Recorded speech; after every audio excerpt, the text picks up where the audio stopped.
اعوذ باللہ من الشیطان الرجیم بسم اللہ الرحمن الرحیم اللہم صلی علی محمد وآل محمد۔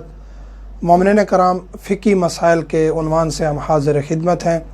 فقہی مسائل میں آج ہم ذکر کریں گے کہ نجاسات کتنی ہیں، کون کون سی ہیں اور ان کے احکام کیا ہیں۔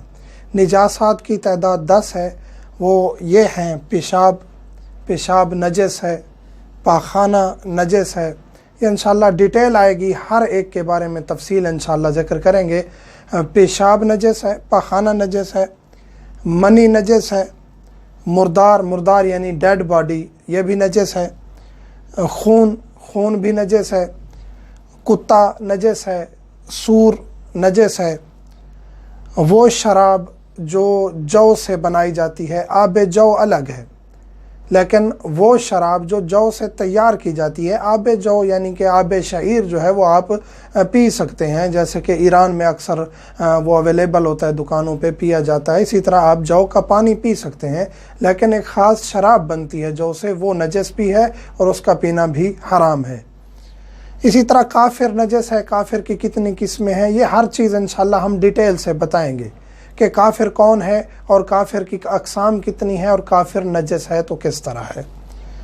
حیوان جلال کا پسینہ، یعنی وہ حیوان جس کے ساتھ نعوذ باللہ من ذالک وطی کی ہے، انسان نے برا فعل انجام دیا ہے، تو وہ چاہے حلال حیوان ہو پھر وہ حرام ہو جاتا ہے، اس کے بارے میں بھی تفصیل بتائیں گے۔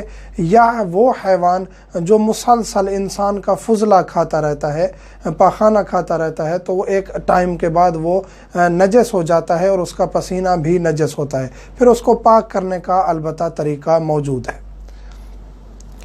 آج ہم ذکر کریں گے کہ پیشاب اور پاخانہ اور منی، یہ 3 چیزیں ذکر کریں گے، باقی انشاءاللہ آگے ترتیب کے ساتھ ان کی تفصیلات آئیں گی۔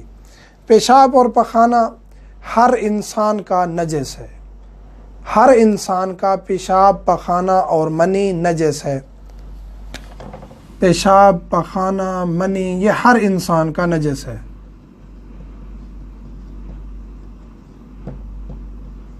اب آتے ہیں حیوان کی طرف، تو حیوان کا کیا حکم ہے؟ وہ حیوان جس کا گوشت کھانا حلال نہیں ہے، جائز نہیں ہے، جیسے کہ بلی ہے یا باقی مثلاً کہ حلال حیوان مثلاً کہ نہیں ہے، جیسے شیر ہے، چیتا ہے، حتیٰ کہ نجس ہیں جانور، کتا ہے، سور ہے، جو بھی ہیں جن کا گوشت کھانا حرام ہے، ان کا بھی پیشاب پخانہ جو ہے وہ کیا ہے؟ نجس شمار ہوگا۔ تو حیوان کی 2 قسمیں ہیں، ایک یہ کہ جس کا گوشت کھایا جاتا ہے، ایک یہ کہ جس کا گوشت نہیں کھایا جاتا، جیسے بکری ہے، گائے ہے، بھینس ہے، بھیڑ ہے، ان کو ہم کھاتے ہیں، ان کا گوشت کھایا جاتا ہے، تو ان کا فضلہ جو ہے وہ پاک ہے، وہ نجس نہیں ہے۔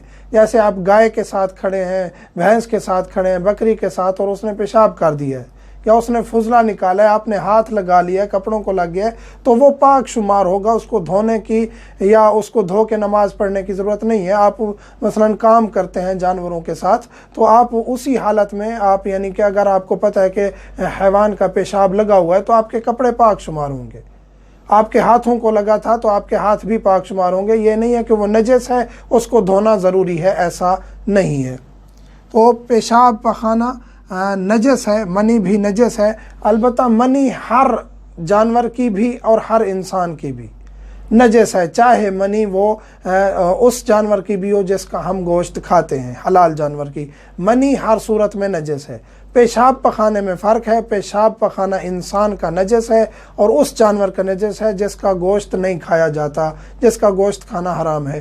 اس جانور کا پیشاب اور فضلہ پاک ہے جس کا ہم گوشت کھاتے ہیں، جیسے کہ گائے، بھینس، بکری، بھیڑ وغیرہ، یا اونٹ ہو گئے، یا البتہ جو مکروہ ہیں جانور، یہاں یہ تفصیل بتاتے چلیں کہ گدھا جو ہے وہ مکروہ ہے، اسی طرح گھوڑا جو ہے، خچر جو ہے، یہ مکروہ ہے، یعنی ان کا گوشت اگر انسان نے کھا لیا ہے، یہ ایک تفصیل ہے، البتہ پاکستان میں اس پر ایک مذاق بھی بنائی گئی ہے کیونکہ گدھے کا اور خچر کا گوشت کافی مقامات پر کھلایا گیا ہے، تو البتہ شرعی حکم یہی ہے کہ گدھے کا اور گھوڑے کا اور ان کا گوشت جو ہے وہ مکروہ ہے، اور ان کا پھر آٹومیٹکلی پیشاب اور فضلہ جو ہے وہ پاک شمار ہوگا، نجس شمار نہیں ہوگا، کیونکہ ان کا گوشت حرام نہیں ہے۔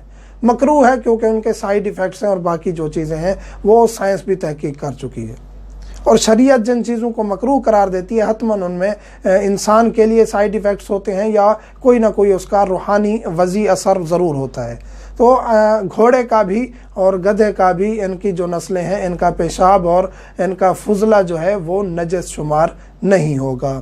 تو جو جانور جن کا گوشت کھانا حلال ہے یا جن کا مکروہ ہے ان کا پیشاب اور فضلہ پاک ہے، باقی تمام جانوروں کا اور انسانوں کا، چاہے وہ بچے ہوں، چھوٹے بچے کے بارے میں کہا جاتا ہے اس کا پیشاب نجس نہیں ہے، تو وہ ہم تفصیل بتا چکے ہیں ایک لیکچر میں، اس کا پیشاب بھی نجس شمار ہوگا۔ تو ہر انسان کا اور اس جانور کا جس کا گوشت حرام ہے ان کا پیشاب اور فضلہ نجس ہے۔ اسی طرح آگے آتے ہیں پرندوں کی طرف۔ پرندوں کا جو فضلہ ہے یا پیشاب ہے وہ پاک ہے یا نجس ہے۔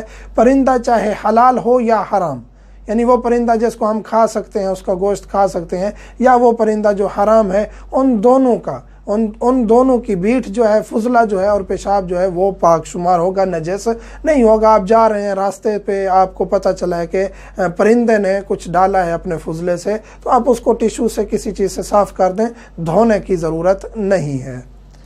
منی جو ہے وہ منی ہر جانور کی، چاہے حلال ہو یا حرام، اور ہر انسان کی منی نجس ہے۔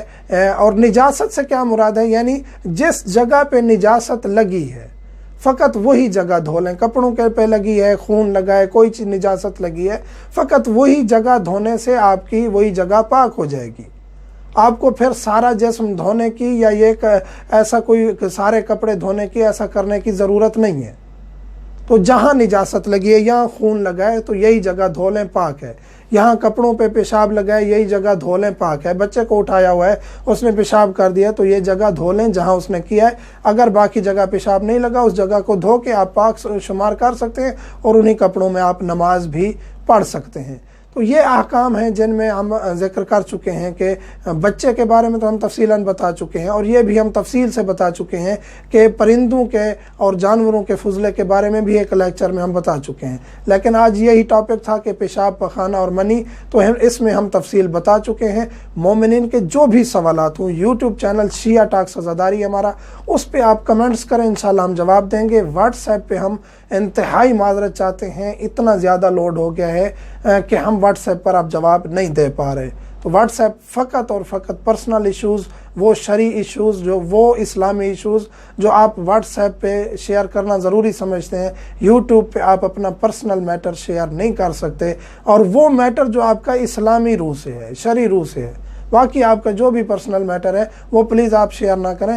وہ پرسنل میٹر جو اسلامی روح سے اس کا آپ حل چاہتے ہیں تو انشاءاللہ وہ آپ واٹس ایپ پر شیئر کر سکتے ہیں، اس صورت میں کہ وہ آپ کا یوٹیوب پر شیئر کرنا اگر ممکن نہیں ہے تو۔ نہیں تو یوٹیوب شیعہ ٹاکس عزاداری کسی بھی ویڈیو کے نیچے آپ ایک کمنٹ کر دیں، انشاءاللہ ہم پوری کوشش کرتے ہیں کہ اس کمنٹ کا ہم ضرور جواب دیں۔ مومنین سے ملتمس ہوں، مجھے، میرے بچوں کو اور والدین کو دعاؤں میں یاد رکھا کریں۔ والحمدللہ رب العالمین۔